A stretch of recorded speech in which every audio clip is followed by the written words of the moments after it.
Hey guys, it's Marie Santos from netsavvymama.com and we're at day 9 of the 90-day video challenge. I hope you're well. I'm having a really good night tonight. And the best surprise, my sister-in-law came over late this afternoon and said that she was babysitting. So my husband and I ended up going for dinner and we went to a lovely place called Guillaume at Benelong, which is at Sydney Opera House. And we love that place. I had the scallops, which were, as usual, delicious. So yes, I'm in a fantastic mood and having a great start to the weekend. Tonight, in this video, we're actually going to be covering a little bit of marketing. But many of you know or may have noticed that I love doing frequently asked questions. And tonight I'm going to do something differently. In fact, I'm going to do the polar opposite. And I'm going to talk about, for me anyway, the least frequently asked question that has come my direction. And that question is, how do I fix a marketing campaign that's gone wrong? And despite its lack of popularity, I actually think that the answer to that question is something that most marketers want to know. And I actually think that it has a lot to do with the reason why so many people in this industry give up and fail. So that's what we're going to talk about. It happens to the best of us. We want to implement a marketing strategy. So we do our best to learn as much as we can. So we go through training after training after training. Sometimes we even pay for specialized one-on-one coaching about it. And we do everything as instructed. We execute everything as by the book. And by the end of everything, we have what we believe is a perfect marketing campaign because we did everything that we were told to do. So we throw some money into it and we put it out there to go live and nothing. We don't get the opt-ins, we don't get the sales, and so we deem it as a failure. Now, most marketers, or too many marketers, decide at that point that that particular strategy doesn't work.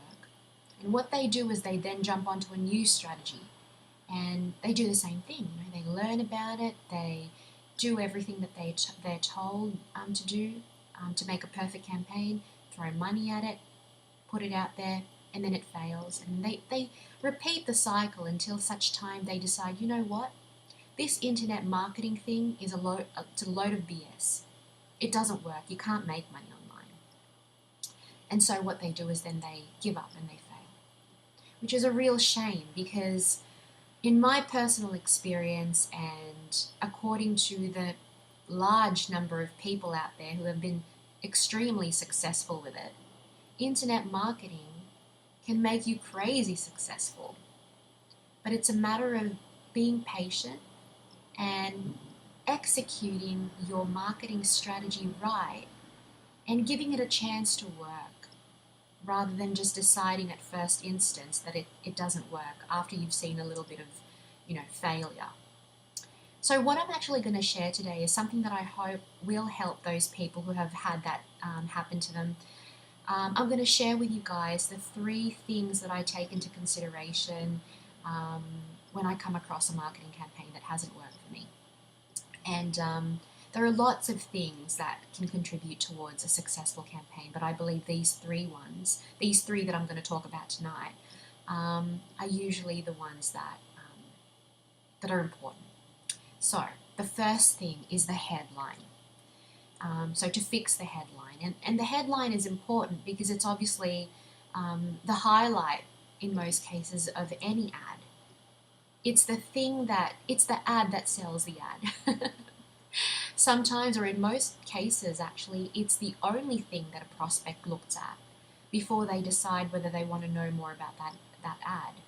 So it needs to be strong, it needs to be compelling, and what it also needs to do is it needs to sell to your prospect the benefit of even going any further with that ad. So that's the first thing I would look at, and that's the first thing I would think of tweaking first. Now, the second thing is your ad copy, which is the text that usually follows the headline. And like the headline, it needs to talk about benefits.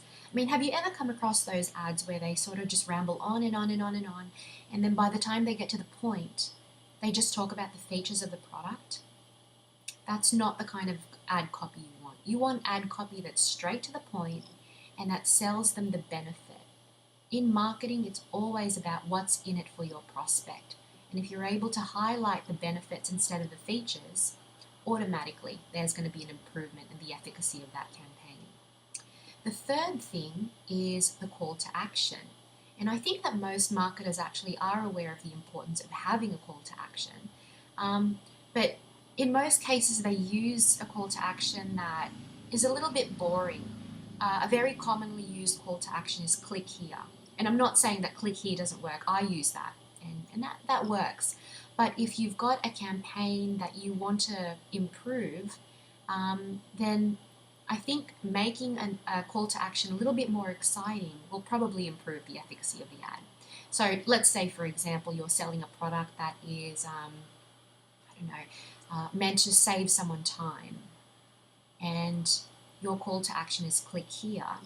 A way to make it just a little bit more exciting and maybe a bit more compelling is to perhaps say, click here to start saving time now. See the difference there? It's just something that might help. So, yep, those are the three things I look at when I've come across or if I've done an ad that hasn't worked. And in most cases, when I've fixed those three things, I usually turn things around, or at least I get my money back. So I hope that's helped. A couple more important tips actually that I want to add is always test small. It just reduces your risk of losing a lot of money in the beginning. So by testing small, it gives you the ability to not spend that much money on tweaking it until it's perfect. You know, once it's working well, that's the time that you can actually add more money to it and scale it. The other tip, and it's an extremely important tip, is to always track your ads. At the very least, track the amount of visitors and the amount of clicks. Ideally conversions too, but the first two definitely are critical. So invest in a tool or a software that will track your ads for you. And the reason why that's so important is because you know what? Sometimes the efficacy of a campaign has nothing to do with the ad. Sometimes the ad is in fact really good. So if you're getting clicks, but you're not getting opt-ins and you're not getting sales, then it's probably not the ad. It's important to remember that the ad, or the job of the ad, is not to sell the product, but to sell the click. If your ad is getting a ton of clicks, and you know that because you've tracked it, then you'll know that it's not the ad that you need to work on. You need to work on your landing page or your sales funnel, or the source of traffic. One really good tracking software that I use is called Trakk. Now, I've tried a ton of softwares out there, and a lot of them were just really complicated to use and really expensive. Trakk is simple. It gives you everything that you need in a tracking software, but it is dead simple to use and really cheap. So what I've done is I've just put a link down the bottom of this video for you. Check it out, and I think it comes with a 30 or a 60-day trial. Check it out, see how you go with it. I think you'll really like it. Anyway, guys, I hope that this video has been helpful, and as usual that I've been of service to you by making it for you. Take care until next video. Bye.